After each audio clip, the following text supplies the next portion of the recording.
NBC chief foreign correspondent Richard Engel has covered al-Zawahri and his exploits for years. And Richard, he was found in Kabul. It's an interesting scenario because on the one hand, when the U.S. withdrew from Afghanistan, the president said, we'll be able to do these over-the-horizon attacks and target terrorists. On the other hand, here you have a terrorist, the leader of al-Qaeda, living in Kabul.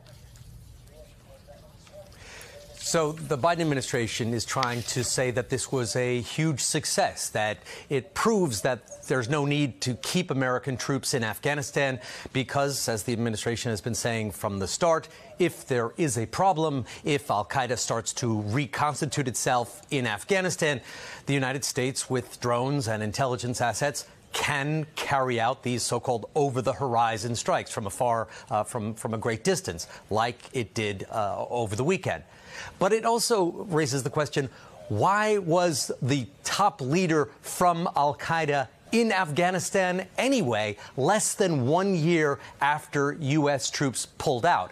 It shows that the Taliban are extremely confident, arrogant, one might say, and that they are not concerned at all with keeping their promise to the United States that they would not allow al-Qaeda to re-enter the country. Not only did they allow al-Qaeda in, they allowed the leader to live in one of the safe houses right in the center of Kabul, right near the presidential palace. So yes, they can reach from afar, but it also means that al-Qaeda feels confident enough to go back, and the Taliban feel confident enough to host them. Yeah, and the question now is, what response should we expect from al-Qaeda in the aftermath of the death of its leader, and also what the U.S. might do to hold the Taliban accountable, if anything? So the response from al-Qaeda could take a very long time. They have still not responded, as you know, for the killing of Osama bin Laden.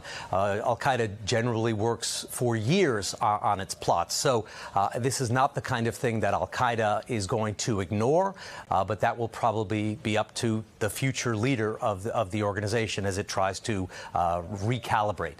The United States does have some leverage over the Taliban. The United States funds a lot of what's happening in Afghanistan, humanitarian activities. And if you've noticed, if you look at the statements that have come out from the Taliban, they are more or less giving the United States a pass on this. They are trying to cover up the fact that the leader of al-Qaeda was in Kabul at all. So the statement from the Taliban said that this could compromise future cooperation, that this is a violation of Afghanistan's sovereignty, but there was no direct or even implicit threat. So it seems like the Taliban want to move on from this and not be exposed by having hosted the leader of al-Qaeda against the agreements that they had signed. All right, Richard, good to get your perspective. Thank you. Hey, thanks for watching our YouTube channel. Find your favorite recipes, celebrity interviews, uplifting stories, shop our favorite deals, and so much more with the Today app. Download it now.